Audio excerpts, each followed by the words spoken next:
Bonjour et bienvenue, ici Nat et Lorraine et vous écoutez le podcast Ayurveda, le premier podcast francophone dédié à la médecine traditionnelle indienne.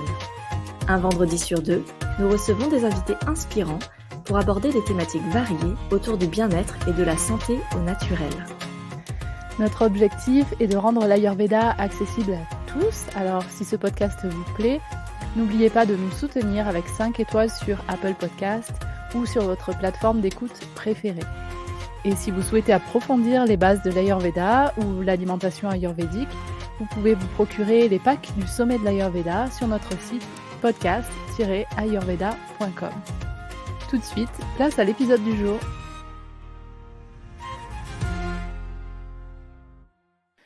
Aujourd'hui, nous recevons Amélie Clerc-Vorès, thérapeute ayurvédique, kinésiologue et facilitatrice en breathwork. Amélie a également écrit le livre Mon projet bébé, afin de livrer des secrets de l'Ayurveda pour booster sa fertilité et préparer sa grossesse. Nous sommes heureuses de l'avoir aujourd'hui avec nous sur le podcast Ayurveda pour parler de cette belle aventure qu'est celle d'offrir la vie. Bonne écoute! Bonjour Amélie. Bonjour Nat, bonjour Lorraine, je suis ravie Hello d'être Amélie! Coucou. Merci d'être avec nous aujourd'hui de nouveau. Amélie, pour les personnes qui ne te connaissent pas et qui n'ont peut-être pas encore écouté l'épisode que nous avions enregistré avec toi, est-ce que tu peux rapidement nous décrire ton parcours ? Rapidement, ça va être compliqué parce que c'est un beau parcours, mais... On va faire rapide quand même.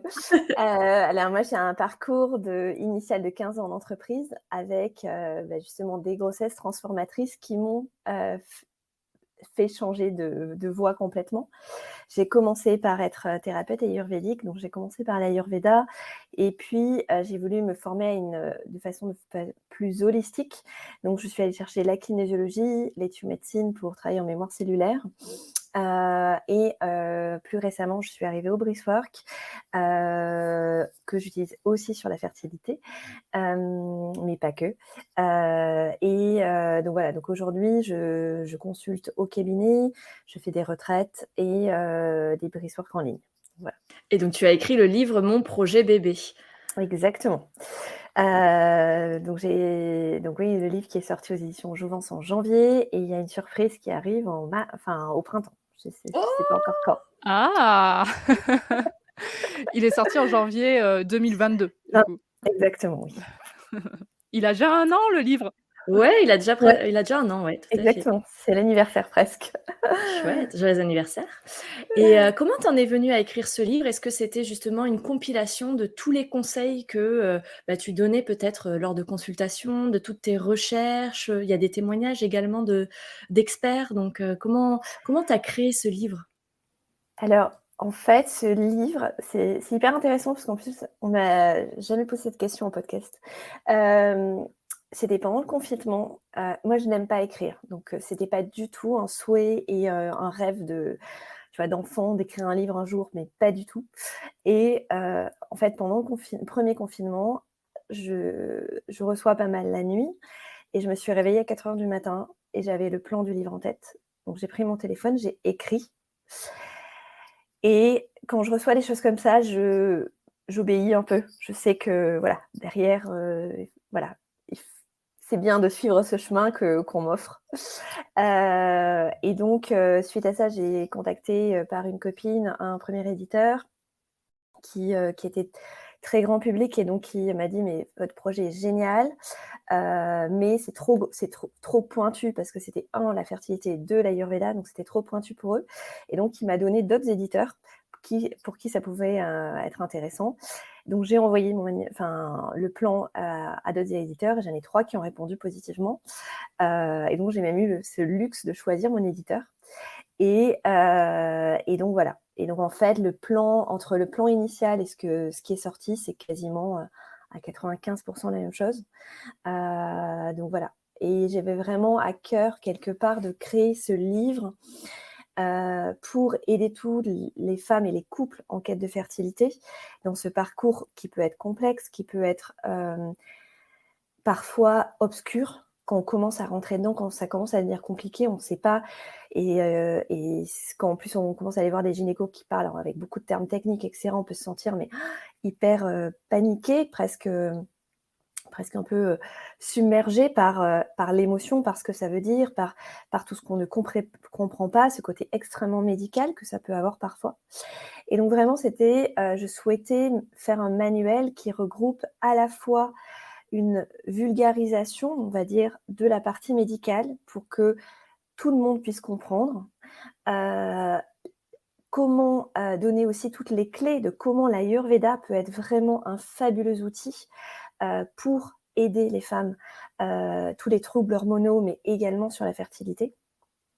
Et également rajouter la partie émotionnelle qui pour moi est clé dans ce parcours. Donc voilà, donc c'était vraiment, aujourd'hui c'est vraiment la compilation de tout l'accompagnement que je peux faire au sein des patientes que je peux avoir. Et c'est cette compilation, mais que je fais pas seule parce qu'on crée des parcours avec d'autres thérapeutes, avec d'autres médecins experts qui est finalement la clé parce que c'est la synergie de plein de compétences différentes, de plein de choses qui fait que on aide vraiment profondément les femmes à tomber enceintes.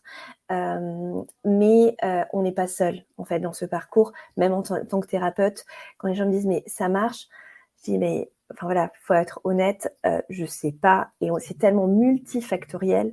Par contre, je sais que quand les femmes rentrent dans les circuits qu'on peut faire. Alors, circuit, il y a même le groupe M, qui est un collectif de thérapeutes spécialisés sur la fertilité et l'endométriose, dont il y en a 2 qui sont interviewés dans le livre. Je travaille énormément avec des gynécos, avec des médecins qui maintenant me prescrivent dans leur parcours.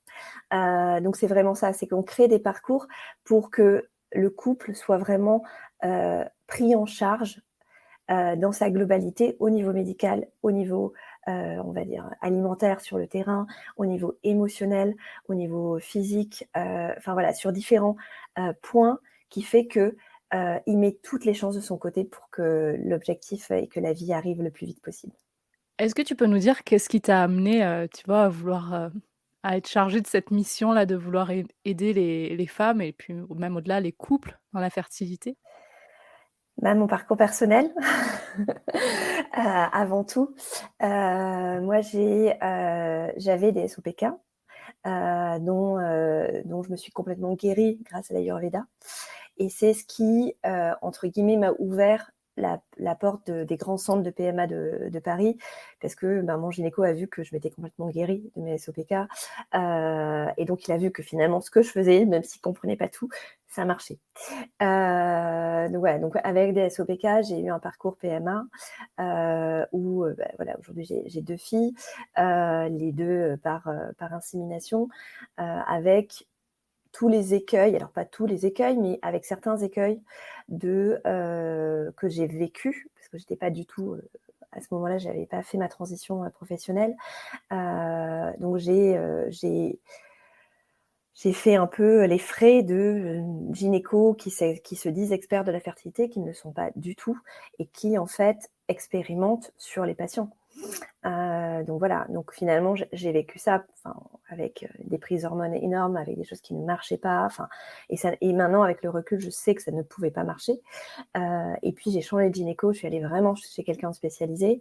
Et là, voilà, là avec aussi une partie sur l'alimentation, une partie sur l'émotionnel, de l'acupuncture, de l'ostéopathie spécialisée, je suis tombée enceinte quasiment très rapidement, parce que j'étais chez des gens spécialisés. Donc j'ai aussi à cœur de partager mon propre parcours pour que certaines personnes, voilà, j'ai certaines femmes qui viennent, qui m'expliquent leur parcours, qui m'expliquent les traitements qu'elles ont. Je ne suis pas médecin, donc je ne suis pas apte, mais aujourd'hui, je sais décoder quand il y a certains examens qui ne sont pas faits, quand il y a certaines choses qui, vu la pathologie, ne sont pas tout à fait normales. Donc, je vais réorienter chez des médecins compétents pour leur faire gagner du temps. Parce que même si, en fait, le temps, même si la femme, alors après, à partir d'un certain âge, oui, le temps est compté, ou en tout cas important à prendre en compte. Il n'y a jamais d'urgence, mais c'est important de le prendre en compte. Il y a plein de fois où le temps simplement émotionnel à traverser ça est extrêmement difficile, mais à très rude épreuve le couple aussi, dans ce parcours. Donc c'est vraiment, en ça que, ben, si on peut, voilà, si on peut aider à ce que ce soit moins long, moins douloureux, moins challengeant, moins difficile, faisons-le, en fait. Et quelque part, ce livre, c'est aussi ce que j'aurais aimé recevoir quand moi j'étais dans le parcours. Qu'on me prenne par la main et qu'on me dise: «Ben voilà, tu peux faire ci, tu peux faire ça, va voir ci, va voir ça, teste. Ça te parle pas, c'est OK. Mais en tout cas, il y a un parcours qui est un peu prédéfini et qui permet de se sentir soutenu». Parce qu'on se sent extrêmement seul généralement dans ces parcours. Ouais, c'est un petit guide, un petit livre de chevet pour les couples, les nombreux couples qui peuvent rencontrer des problématiques de fertilité. Et justement, aujourd'hui, dans notre société, on en entend de plus en plus parler. Alors peut-être que c'est aussi, la communication maintenant qui ouvre, le sujet et c'est peut-être un peu moins tabou. On entend beaucoup parler de fausses couches, de problèmes de fertilité, de parcours, PMA et cetera. Est-ce que, est-ce qu'il existe un recensement un peu des problèmes de fertilité? D'où viennent les problèmes de fertilité, en général ou c'est trop vague Alors encore? alors si, il y a quand même beaucoup d'études dessus, beaucoup d'études médicales qui sont dessus. Déjà, entre le moment où j'ai écrit le livre, parce que j'ai rendu le manuscrit en septembre 2021, et aujourd'hui, je mets les chiffres au début. Donc, à l'époque, on était sur des études qui étaient montrées qu'un couple sur 6 avait des problèmes de fertilité. Donc on parle de problèmes de fertilité à partir du moment où il n'y a pas de grossesse dans la première année. D'accord? Sachant que la moyenne, c'est à peu près, on va dire entre 8 et 12 mois pour une femme pour tomber enceinte. D'accord? Donc quand on dépasse vraiment ça, qu'on est à plus d'1 an et demi, là on parle de difficultés à la procréation. Donc on était à un couple sur 6, donc c'est quand même énorme. Et maintenant, les dernières études qui sont sorties pendant l'année courant 2022, on est sur un couple sur 5. Donc c'est quand même, voilà, c'est quand même gros, c'est 20% de la population qui est en âge de procréer, hein. Donc quelque part, c'est moins tabou aussi parce que ça concerne de plus en plus de monde. Aujourd'hui, on sait que l'hygiène de vie est un facteur, alors il y a plusieurs choses. Alors avant de parler d'hygiène de vie, je vais peut-être parler déjà du fait que, souvent, le mode de vie d'aujourd'hui, les femmes vont faire leur carrière, puis, se stabiliser. Généralement, les couples se rencontrent beaucoup plus tard, donc font des enfants beaucoup plus tard, d'accord? Donc généralement aujourd'hui, l'âge du premier enfant est de 32 ans en moyenne, ce qui commence à être tard pour de la fertilité. Donc ça, c'est sûr que par rapport à il y a 20 ans où, l'âge était plutôt vers 27-28 ans, forcément, la fertilité chez les femmes commence à diminuer à partir de 30 ans. D'accord? Il y a une première chute à partir de 30 ans et une chute qui est beaucoup plus importante à partir de 35. Et après, à partir de 40-42, là, voilà, les chances sont vraiment beaucoup plus faibles. C'est pour ça que, même les sécurités sociales, enfin voilà, tout ce qui est FIV, et cetera, après 40, voilà, on arrête à 43 ans. Après, il y a d'autres pays qui font, mais en tout cas pas en France. Donc voilà. Donc déjà, il y a l'âge de procréation qui est un premier impact très important. Deuxième impact, c'est quand même l'hygiène de vie chez les hommes et chez les femmes. Et les hommes sont vraiment à prendre en compte à l'intérieur. Donc bien évidemment, il y a le stress qui va être un facteur aggravant. Il va y avoir l'hygiène de vie, dont l'alimentation, le sport, soit pas de sport, soit un excès de sport. Dans l'alimentation, bien évidemment, il y a le tabac, il y a l'alcool, il y a le café, d'accord, qui souvent, moi je vois tellement de femmes, et c'est pour ça que dans le livre, c'est vraiment à destination des couples, même s'il y a beaucoup de femmes, ça rentre par les femmes, mais ça sert aussi aux hommes. Il y a beaucoup de paragraphes sur les hommes parce que on fait un bébé à deux. Donc voilà. Moi j'aime beaucoup dire que typiquement, tu parlais des fausses couches tout à l'heure, 50% des fausses couches sont dues au sperme et pas à la femme. C'est la femme qui la vit physiquement dans son corps, donc généralement elle prend 100% de la responsabilité. Mais quand on va chercher médicalement parlant, voir au niveau génétique s'il y a des choses, etc., on cherche chez les deux partenaires parce que c'est 50-50. Donc voilà. Donc il y a vraiment toute la partie alimentation. Il y a tous les perturbateurs endocriniens, où on sait qu'aujourd'hui les perturbateurs endocriniens sont un vrai frein. Il y a les ondes également qui impactent le sperme, la qualité spermique, que ce soit sur la mobilité, sur le nombre. Voilà, les hommes qui mettent le téléphone dans la poche du pantalon, mais s'il vous plaît, arrêtez, parce que ça, vous détruisez vos spermatozoïdes, mais en continu, en plus, c'est vraiment du non-stop. Donc il y a ça. Et le facteur stress émotionnel est quand même très important. Et il y a aussi dans ce facteur stress émotionnel le fait que, et je le dis vraiment sans jugement, parce que quand j'étais dedans, j'étais pareil, c'est-à-dire qu'on a tendance à se dire « Ok, je planifie ma carrière, je planifie quand est-ce que je veux tomber enceinte, et c'est un projet, mais comme un projet d'acheter un appartement, de partir en voyage, et ça doit rentrer dans les cases. » Et quelque part, ce chemin vers la vie, vers la maternité et la parentalité, c'est aussi l'acceptation que la vie, le vivant, on ne le maîtrise pas. On ne le contrôle pas, on ne le planifie pas.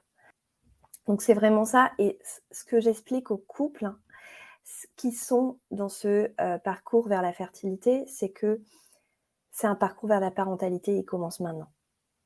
Il ne va pas commencer le jour où le bébé sera là, ou le jour où la femme va être enceinte. Il commence même dans cette difficulté à accueillir la vie. Et ce fait de se dire, en fait, on ne maîtrise pas. Quand l'enfant est là, on peut se dire, et tous les parents, et moi la première, on a tous des règles. Ah ben non, mais moi je ne ferai pas ci, je ne ferai pas ça, mon enfant il ne sera pas comme ci, il ne sera pas comme ça. Puis quand il est là, il est. Il est tout simplement. Donc, voilà, moi j'étais une enfant pas du tout colérique, mon mari non plus. J'ai eu mon aîné à une période, alors il y a eu plein d'explications, je sais pourquoi, mais qui nous a fait des colères, mais on était complètement désemparés. Tous ses grands-parents ne comprenaient pas parce qu'ils n'avaient jamais eu ça avec nous. Et en fait, on ne peut qu'accueillir l'enfant comme il est et se dire « Ok, donc en fait, qu'est-ce qu'il y a à comprendre ? Qu'est-ce que je fais avec ça ? Comment j'accompagne ?» Et finalement, dans cette difficulté du parcours vers la parentalité, c'est ça qu'on vit. Et les couples qui traversent ça sont d'autant plus préparés à être parents. Parce que quelque part, les difficultés qu'on peut avoir avec un enfant qui arrive, avec la fatigue, avec les nuits, avec tout ce qui arrive quand on devient parent, en fait, on l'a déjà vécu avant. Donc, quelque part, cet alignement dans le couple, les valeurs, qu'est-ce que la position de l'un de l'autre, la vulnérabilité de l'un de l'autre face à la difficulté, on l'a vécu. Et donc, le couple se recrée aussi en équipe parentale, avant même d'accueillir l'enfant. Et c'est en ça qu'on peut, alors c'est forcément plus facile à dire après, une fois que l'enfant est là, mais on peut voir cet accueil et ce challenge du parcours comme un cadeau aussi de la vie pour mieux accueillir l'enfant après, être beaucoup plus près et consolider le couple. Avoir de bonnes bases solides pour Exactement, affronter ensuite la suite. Le long chemin de la suite, parce que Voilà. après, ça n'arrête plus. Exactement. Donc tu nous disais, donc on parle de problèmes de fertilité au bout d'1 an où il y a des essais. Quelles sont les prises en charge possibles pour les couples donc qui essayent d'avoir un bébé depuis 1 an et qui du coup vont écouter ce podcast et se disent « Ah trop chouette, elles vont me donner quelques pistes de personnes vers qui me tourner ». Alors déjà, la première piste, c'est que c'est de se faire confiance. Et que si il y a un énorme stress à se dire mais je vais avoir des problèmes de fertilité, je sais pas, il y en a dans ma famille, ma sœur, etc. Ou allez faire un bilan de fertilité avant les 1 an. Parce que simplement enlever ce stress-là, peut-être savoir qu'il n'y a aucun problème médicaux chez la femme et chez l'homme, ça va enlever du stress et ça va faciliter la fertilité. De la même façon, quand on commence à avoir plus de 35 ans, alors à 40, j'en parle même pas, c'est presque on commence par un bilan de fertilité, enfin au bout de quelques mois, pas tout de suite, mais au bout de quelques mois, ne perdez pas 1 an. Les gynécos qui vous disent: «Il faut ah mais ça fait pas 1 an, bah revenez dans 6 mois». C'est Parfois c'est justifié, mais écoutez-vous et en fonction de l'âge que vous avez, raccourcissez ça. Quitte à, voilà, à pas à dire, la date exacte à votre gynéco. Donc ça, c'est vraiment le premier conseil parce que, parfois, avec quelques examens, on détecte des choses. Parfois, simplement, c'est l'examen de la salpingographie, qui est un examen qui est extrêmement douloureux parce qu'on va voir dans les trompes. On met un liquide pour aller voir les trompes. Heu, c'est pas douloureux parce que, les échographes qui font ça sont pas bons ou sont, ou font mal. C'est juste que le liquide va un peu déboucher les trompes et donc parfois, simplement de faire l'examen, ça débouche ce qu'il faut et derrière, la femme tombe enceinte. Donc voilà, donc pour tout ça, c'est pas trop tardé, surtout si vous savez au fond de vous qu'il y a quelque chose qui tourne pas rond. Voilà, si vous êtes un peu connecté à votre corps, généralement la femme sait. Les prises en charge, alors il y a la prise en charge médicale, bien évidemment, où, qui se passe en plein d'étapes différentes. Donc c'est important de, c'est pas parce qu'on va voir un médecin qu'on va tout de suite basculer en FIV, d'accord? D'abord, on peut avoir de la stimulation hormonale, on peut avoir même du pilotage avec une échographie de l'ovulation. Après, souvent les étapes, alors c'est les étapes classiques, mais c'est l'insémination, d'accord? Qui se passe dans le cabinet, du gynéco avant de faire la FIV, sauf s'il y a des pathologies qui font qu'on va directement en FIV. Donc voilà. Donc, heu, donc ça, c'est bien expliqué dans le livre. Mmh. Je vais pas rentrer plus dedans, heu, mais c'est important de se dire que la fertilité, c'est pas forcément le parcours médical, non plus. Heu, donc c'est là où, on peut travailler sur son alimentation, on peut travailler sur son terrain inflammatoire, on peut travailler sur son hygiène de vie au global. Heu, on va aussi pouvoir regarder par rapport au poids. Tu vois, tout à l'heure, je ne l'ai pas dit, mais dans les freins, un excès de poids, ça va être un frein. Un trop peu de poids, ça va aussi être un frein. Un IMC qui est trop faible, des femmes qui vont être trop maigres, qui vont être beaucoup dans du sport un peu, à aller courir 3-4 fois par semaine avec des choses très intensives, ça va être un frein à la fertilité. D'accord? On a vraiment besoin, c'est de l'Oshakafa qui va créer la fertilité. Donc c'est l'eau et la terre, c'est vraiment cette création de matière et le côté un peu doux, enrobé. Alors on n'a pas besoin de prendre du poids pour tomber enceinte, mais si on n'a pas assez de structure, pas assez de matière, ça ne va pas fonctionner non plus. Comme s'il n'y a pas assez d'eau, il n'y a pas assez d'hydratation. Donc voilà, donc vraiment travailler sur l'alimentation, l'Ayurveda en travaillant vraiment et des équilibres et en renforçant le dosha kapha, on va vraiment favoriser la fertilité et on a les outils pour faire ça. Donc voilà, après, il y a plein de femmes qui sont suivies en naturopathie, c'est très bien aussi, mais vraiment aller chercher, hem, une alimentation qui va être anti-inflammatoire, qui va aider à procréer, donc ça, c'est important. Il y a toutes les plantes qui vont être clés pour revenir à un équilibre du système hormonal. La plante chouchou en Ayurveda, c'est le Shatavari, qui est extraordinaire. Alors après, c'est pareil, en fonction des cas, il faut faire attention. Donc pas prendre seul, mais à prendre accompagné. Donc voilà, prendre. On sait que les oméga-3 aussi vont faciliter la fluidité des membranes, donc vont aider sur l'anidation. Donc voilà, donc il y a vraiment en phytothérapie, que ça soit ayurvédique ou classique, on va pouvoir vraiment accompagner aussi la capacité à accueillir la vie et la qualité ovocitaire. Et après, on va pouvoir aller voir des ostéos spécialisés qui vont aussi travailler sur les adhérences au niveau du bassin, sur les organes, est-ce qu'ils sont bien positionnés. L'acupuncture est quelque chose qui est extraordinaire sur des acupuncteurs spécialisés, bien évidemment. Donc sur ça, aujourd'hui, et regardez les blogs, les forums, regardez les commentaires. Honnêtement, enfin, pour savoir si la personne est spécialisée ou pas, il y a plein de façons d'aller voir.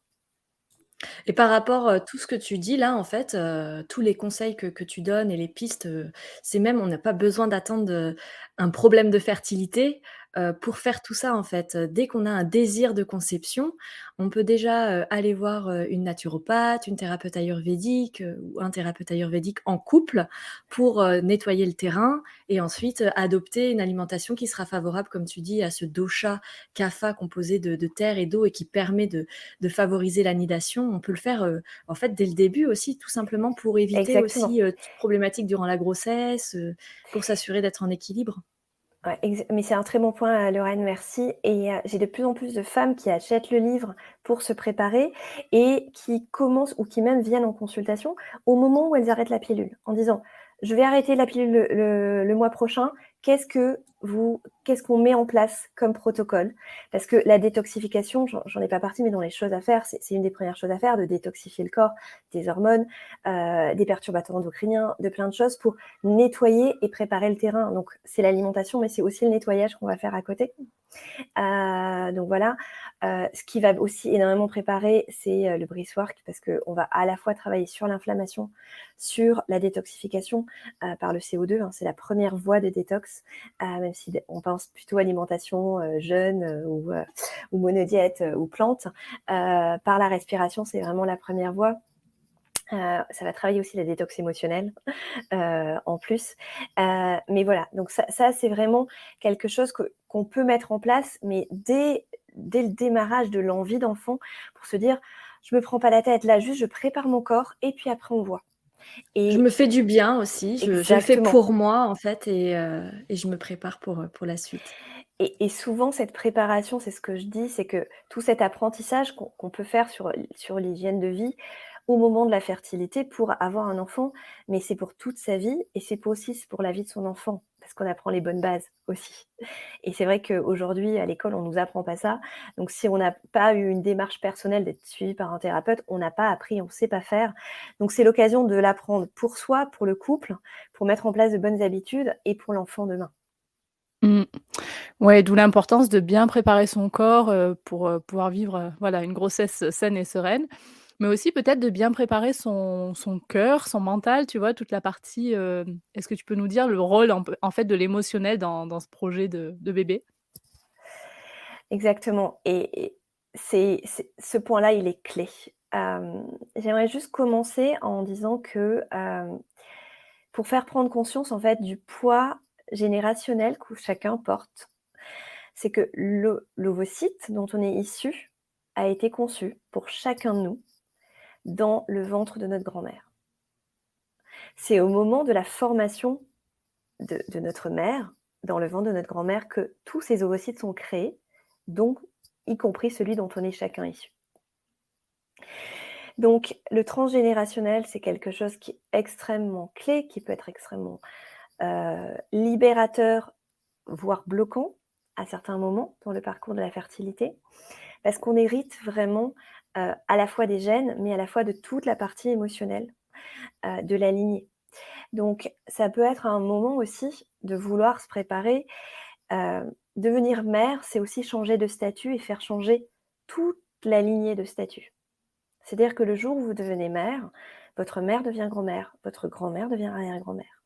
Donc en fait, il y a un switch qui se fait à tous les niveaux de la lignée et qui fait que ce changement de place, il impacte tout le monde et ça peut être intéressant d'aller creuser, de savoir un peu, de rentrer dans l'histoire familiale. Alors si on peut, si on a une suffisamment de bonnes relations, et si les gens sont là aussi, parce que les gens peuvent être, malheureusement disparus. Mais ça peut être intéressant, soit de le faire en discutant, soit et sur ça je propose des choses aussi dans le livre, des petits exercices faciles, pour créer un peu la base. Soit avec des thérapeutes en mémoire cellulaire, ou en psychogénéalogie. C'est intéressant aussi d'aller creuser sur ça, pour ça. Alors, bien évidemment, sur la partie émotionnelle, il y a toute la lignée dont je viens de parler, mais il y a aussi simplement soi avec soi-même, on peut, s'être, «promis» entre guillemets, pour X raisons, je n'aurai pas d'enfant quand j'avais, 12 ans parce que, je supportais pas ma mère et je voulais jamais devenir une mère comme ça, en réaction. On peut se promettre des choses comme ça qu'on a complètement oubliées et qui bloquent la fertilité. On peut simplement, avoir peur de la transformation du corps. On peut, avoir peur de devenir que mère et perdre son statut de femme, se dire: «Mais comment je vais allier, le pro, le perso? Comment je vais réussir à faire tout ça?» avec toutes les injonctions un peu sociétales qu'il y a sur les mères. Donc en fait, ça crée un peu un tsunami émotionnel, qu'il ne faut pas négliger. Parce que c'est aussi en allant chercher pour chacun, et ça c'est un chemin qui est propre à chaque personne, en allant chercher les points qui peuvent me stresser, qui peuvent me faire peur, je vais débloquer les choses. Et ça, c'est quelque chose qui est clé. Heu, c'est quand même presque un tiers des infertilités qui sont inexpliquées, par le médical et où on va chercher sur la partie émotionnelle. Et en travaillant sur l'émotionnel, alors que ce soit sur la psychogénéalogie, que ce soit sur le lien au couple, que ce soit le lien à soi-même, le lien à la maternité, heu, ou autre, il peut y avoir vraiment, le champ des possibles, il est gigantesque sur ça. Hem, on arrive à libérer des choses. On arrive à libérer, et à ouvrir la voie. Est-ce que ça suffira? Personne ne sait. En revanche, si on laisse ces portes fermées, ce sont des freins et donc ça va d'autant plus freiner quelque part, même si on est en processus PMA. Et ce point est aussi hyper important, c'est que, hem, pour moi, le parcours vers la fertilité, c'est aussi reprendre la responsabilité de sa vie. C'est redevenir responsable de qui on est, de ses émotions, de son passé, responsable de son corps, de son alimentation, de son hygiène de vie et quelque part, on est acteur de ce parcours. Je mets cette petite nuance parce que être acteur et prendre la responsabilité, ça ne veut pas dire activer de la culpabilité si ça ne marche pas. C'est très, très différent. Et il faut surtout pas se dire: «Si ça marche pas, c'est ma faute». Non. C'est tellement multifactoriel que c'est, entre guillemets, «la faute de personne». Par contre, si dans ce process, je reprends ma responsabilité, y compris quand je suis en parcours PMA, voire encore plus quand je suis en parcours PMA. Parce que parfois, il y a ce côté, «OK, j'étais pas prête, maintenant ça y est, je suis prête, je vais voir le médecin, je bascule en parcours et je remets la responsabilité dans les mains du médecin et de la médecine». Et en fait, ça marche pas. Même en parcours PMA, vous êtes acteur et c'est vous. Et donc c'est vraiment cette reprise de responsabilité de sa vie et c'est ça devenir adulte et quelque part, ça permet de devenir parent. C'est ça aussi, dans ce chemin. C'est ça qu'on a tendance à oublier quelquefois parce que la tristesse de ne pas avoir l'enfant de suite ou la frustration, en fait, tout simplement, ça c'est vraiment une émotion, moderne, qui est parfaitement présente dans notre société. Cette frustration de ne pas avoir tout de suite ce qu'on veut, ce qu'on a demandé, ça nous fait oublier que, ce parcours, il nous apprend avant tout sur nous et on dit souvent: «Ah là là, j'ai des enfants, ça m'a changé, ça m'a transformé, ça m'a énormément appris, sur moi». Mais en fait, déjà, rien que le désir d'enfant nous fait traverser tout ce que tu viens de dire et nous fait énormément évoluer. Qu'il y ait un enfant malheureusement au bout ou pas, enfin Et malheureusement, c'est pas qu'il y a un enfant, mais s'il y a pas d'enfant, ça nous aura tout de même appris énormément sur soi et ça nous aura fait évoluer et je pense que aussi c'est difficile évidemment à vivre de ne pas avoir, d'enfant derrière, mais je pense que ça fait énormément grandir aussi. c'est très, très juste et même parfois, même si le désir d'enfant est toujours là, au bout d'un moment, les gens font le parcours pour eux. Ils ont compris que c'était pour eux qu'ils le faisaient et que finalement, l'enfant est il arrive en conséquence ou il arrive pas et c'est plus le sujet. Heu, Exactement. mais que ce parcours, c'est pour soi qu'on le fait et souvent je dis que c'est vraiment on se on se remet en vie avant de donner la vie et c'est vraiment ça le parcours vers la fertilité, vers la maternité.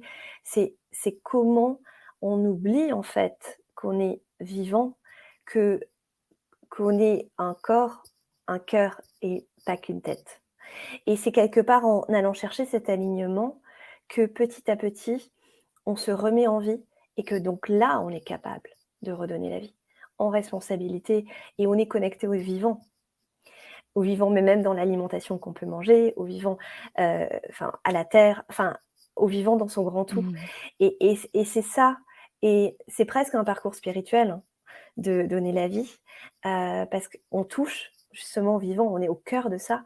Et tant qu'on le prend de façon utilitariste, ou avec un objectif et avec presque une attente de résultat ou de rentabilité. Je fais ça pour ça et si j'ai pas de résultat, ça va pas.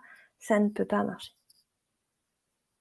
Donc parfois, c'est vraiment un switch vraiment de mentalité, un changement de paradigme chez les gens de: «Je change vraiment ma façon de voir la vie» et c'est extraordinaire de voir les femmes et les hommes, parce que les hommes arrive souvent dans un deuxième temps, mais dans les parcours complexes, forcément, ben, voilà, et parfois même dès le départ, hein, on voit de plus en plus de couples arriver ensemble au début, mais c'est fabuleux de voir tout ça et je me dis: «C'est génial même pour nos enfants». Parce que d'avoir des parents qui font ça, on est forcément transformés, on va être des parents différents, on va les accompagner différemment et c'est une génération qui, alors, est-ce que voilà, en fertilité, je sais pas ce que ça donnera, mais en tout cas, humainement, ça va avoir une conscience que nous, on n'avait pas du tout à cette époque-là, donc c'est génial. Ça permet aussi de voir les émotions, comment est-ce qu'on gère nos émotions et comment est-ce qu'on les transforme. Comment est-ce qu'on gère certaines émotions, alors notamment le stress, par exemple, qui est à la fois un facteur d'infertilité et puis peut-être aussi une conséquence parce que le fait de ne pas arriver à faire d'enfants, ça génère énormément de stress. Comment est-ce qu'on peut gérer des émotions comme ça? Déjà, les émotions, elles, dans ce parcours, c'est aussi apprendre que l'émotion n'est pas un ennemi. Il n'y a pas des bonnes et des mauvaises émotions. L'émotion, elle est juste là pour nous donner une information, pour donner une information au corps et on est censé juste se laisser traverser par l'émotion, l'accueillir, la ressentir et comprendre le message qu'elle a à nous donner. Et c'est ça l'apprentissage de l'émotion. Hem Et quelque part, quand on refuse, qu'on est dans cette frustration et qu'on refuse cette tristesse, qu'on refuse cette colère parce qu'on veut peut-être la garder, cette colère, pour continuer à se battre et à continuer à avancer parce que c'est dur, heu, oui, mais en la «coinçant» entre guillemets dans le corps, elle va se bloquer, elle va se loger dans le corps et elle va créer des blocages énergétiques. Donc quelque part, sur le stress, sur tout ça, il y a plein de façons. On peut méditer, on peut faire de la cohérence cardiaque, on peut faire de la sophrologie, on peut, faire de l'hypnose. On peut Moi, je sais que ce qui est extraordinaire, c'est le breath work parce que la respiration, c'est vraiment, hem, c'est vraiment quelque chose, c'est notre outil, notre premier outil qu'on a tous et qu'on a tout le temps, à chaque minute de notre vie. C'est-à-dire qu'on n'a pas besoin d'être, dans une séance, allongé sur un tapis, avec un masque et une playlist pour respirer. Donc en fait, quelque part, alors qu'on le fait vraiment dans des séances de breathwork, on apprend cet outil et après on va être plus apte à voilà, ben, je suis au bureau, j'ai mes règles qui arrivent et boum, j'ai l'émotion qui arrive. C'est un peu c'est aussi la c'est un peu un no baby blues, hein, qui arrive, émotionnellement. Comment je gère? OK, mais en fait, je vais me reconnecter à ma respiration, je vais me reconnecter à mon corps et je vais aider ma respiration va m'aider à traverser cette vague émotionnelle. Sur le stress, en fait, on part vraiment du principe sur la respiration que dès qu'on a le moindre stress, trauma, émotion, on va bloquer notre respiration et donc en fait, cette information va se bloquer dans le système nerveux sympathique et donc en allant respirer en breathwork, donc sur cette technique spécifique, on va vraiment aller, heu, remettre de l'énergie, remettre de la vie et du mouvement dans les zones du corps qu'on a bloquées pour ne pas les ressentir parce qu'elles étaient trop inconfortables. Donc forcément, quand on est en breathwork et qu'on est accompagné, il y a des choses qui peuvent remonter, qui peuvent être inconfortables. Mais on a le souffle, on a la musique et puis, moi je suis là aussi pour accompagner les gens, pour traverser et faire derrière que, finalement, on se sent mais tellement plus léger, on se sent tellement plus en paix intérieure. Vraiment, c'est ce sentiment de paix intérieure, c'est tout le monde là après une séance. De se retrouver connecté à soi et se dire: «OK, je peux souffler en fait, je peux me déposer. J'ai plus besoin d'être en continu en train de lutter, de me battre, de planifier, de de de contrôler».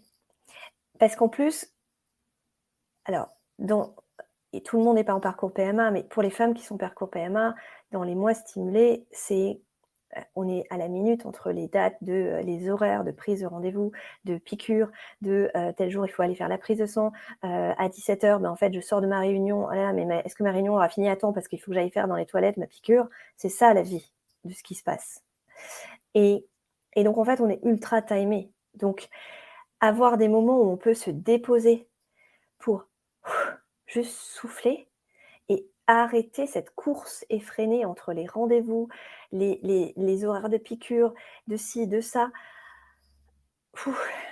C'est vital en fait de revenir à ce souffle et vraiment c'est ça et même pour celles qui ont pas forcément, mais simplement, mais parfois je leur dis, «Chaque fois que vous allez faire pipi», parce que souvent c'est régulier dans la journée, juste vous posez contre le mur, vous fermez les yeux et vous respirez par le ventre 3 à 4 fois. Juste ça, ça va faire baisser le niveau de cortisol, ça va faire baisser votre niveau de stress et ça va faire que ça va plus être une escalade où on part à un niveau et on ne fait que monter toute la journée, mais que régulièrement on a des petits moments pour baisser et après ça remonte, mais on baisse et donc à la fin de la journée, on va être beaucoup plus bas que si on n'avait pas fait ça. Et cette respiration, elle se reconnecte aussi à notre cœur, à notre corps. Et c'est vraiment ça aussi, c'est vraiment c'est revenir au tout, d'accord? Et ça, c'est vraiment la base de l'Ayurveda, hein, de on a tous les éléments en nous et on est le tout et le tout est en nous. Heu et c'est vraiment se dire: «OK, en fait, aussi tout ce qui m'arrive est juste et je l'accueille parce que c'est mon chemin et même si je comprends pas aujourd'hui, je comprendrai demain». Hem et encore ça je le partage souvent, mais c'est beaucoup plus facile à dire après que pendant. Mais moi, surtout ma deuxième grossesse, ça a été sûrement la chose la plus l l'épisode de vie le plus complexe à vivre que j'ai jamais vécu, le plus, transformateur, le plus, voilà, le plus lourd et c'est le plus beau cadeau que ça m'ait fait.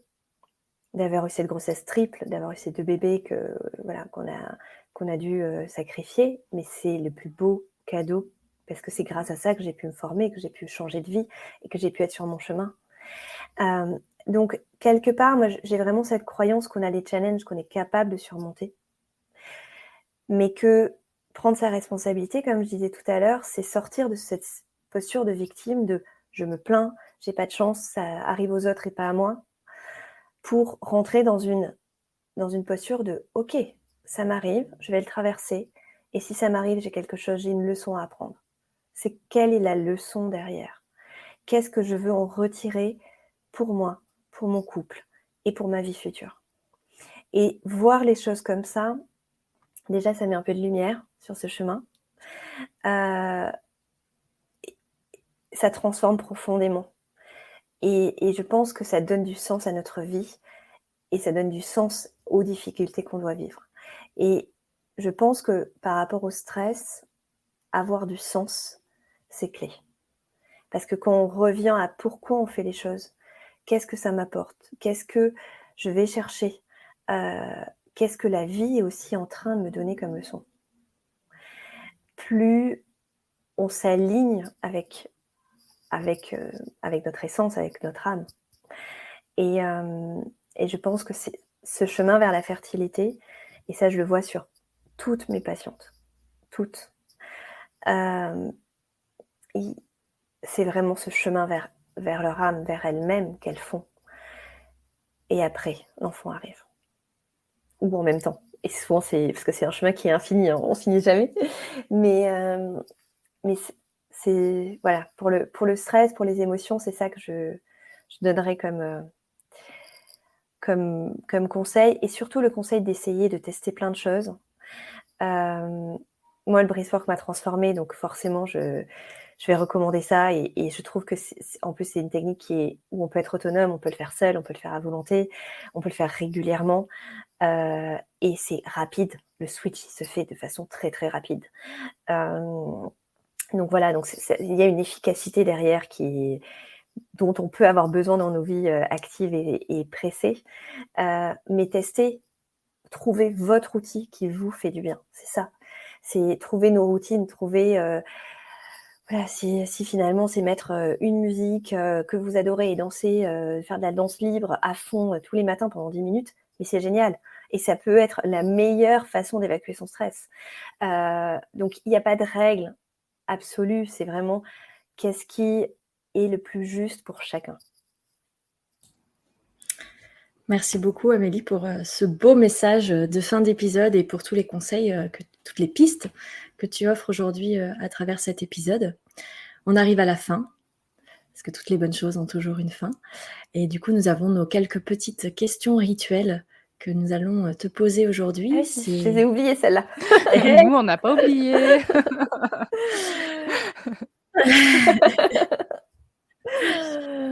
La première, c'est quel est ton rituel aujourd'hui préféré?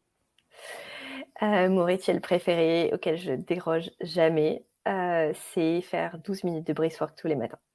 OK. C'est vraiment, en 10-12 minutes, je me réaligne, je remonte mon énergie, je me réancre, enfin voilà, je me reconnecte OK. au vivant Moi, à je crois que c'est la l'intérieur de moi. première fois qu'on l'a, ce rituel-là. OK, chouette. Quels sont tes projets dans les semaines, les mois à venir? Alors, les projets, il y a une retraite qui arrive fin mars, sur l'équilibre, sur les polarités, sur comment, voilà, en fait, on ne peut pas avoir quelque part le positif sans le négatif de tout. Comment on équilibre le yin et le yang en nous, comment, voilà, comment on peut utiliser notre pouvoir du masculin et l'accueil et la puissance du féminin. Donc voilà, donc c'est vraiment le thème sur ça, et je me réjouis parce que la première en octobre a été assez magique. Enfin voilà, le groupe WhatsApp, ils continuent tous à échanger et tout, enfin, de créer vraiment cet espace et cette rencontre en physique avec vous. Enfin, ça me met vraiment en joie. Donc ça, c'est vraiment quelque chose que j'attends avec impatience. Il y a un nouveau livre qui arrive. Là, ce ne sera pas que sur la fertilité, ce sera pour tous. Je ne peux pas trop en dire plus pour l'instant, mais qui arrive pareil aux éditions Jouvence au printemps. Et après, je vais voir, je me laisse aussi porter. Il y a des projets qui arrivent, on va voir de proposer plus de choses sur des plus petits formats. Donc voilà, peut-être des petits programmes sur le breathwork pour vraiment, voilà, de façon facile, rapide, que chacun puisse en retirer les bénéfices. Et après, ça c'est quand même un des gros points, c'est que dans les choses qui m'ont transformée, toujours moi, cette polarité, cet équilibre, c'est quelque chose qui m'est cher. Le breathwork, on est très quand même dans l'action, on est très dans le yang, même si on accueille ce qui se passe avec du yin, mais on fait quelque chose. Et en fait, là, je vais proposer à partir de février un peu le pendant, où on est vraiment là dans de l'accueil pur, dans de l'énergie, donc de l'activation de Kundalini, et qui est idéal aussi pour les femmes enceintes. Donc ça, c'était aussi un vrai point, parce qu'il y a beaucoup de femmes que j'accompagne en breathwork. Le breathwork, quand on est enceinte, on peut, sous certaines que je connais, on travaille ensemble et elles peuvent continuer. Mais c'est voilà, pour celles que je connais pas, je déconseille.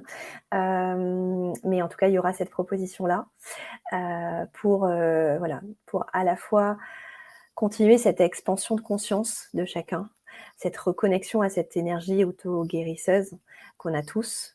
Donc ça va être la grande nouveauté, je pense, de l'année. Dis donc, sacré projet, hein. Notre dernière question s'appelle l'instant de gratitude. Qui aimerais-tu remercier ou de manière plus globale, qu'est-ce que tu aimerais remercier? Je pense que j'aimerais remercier le vivant dans toute sa vision,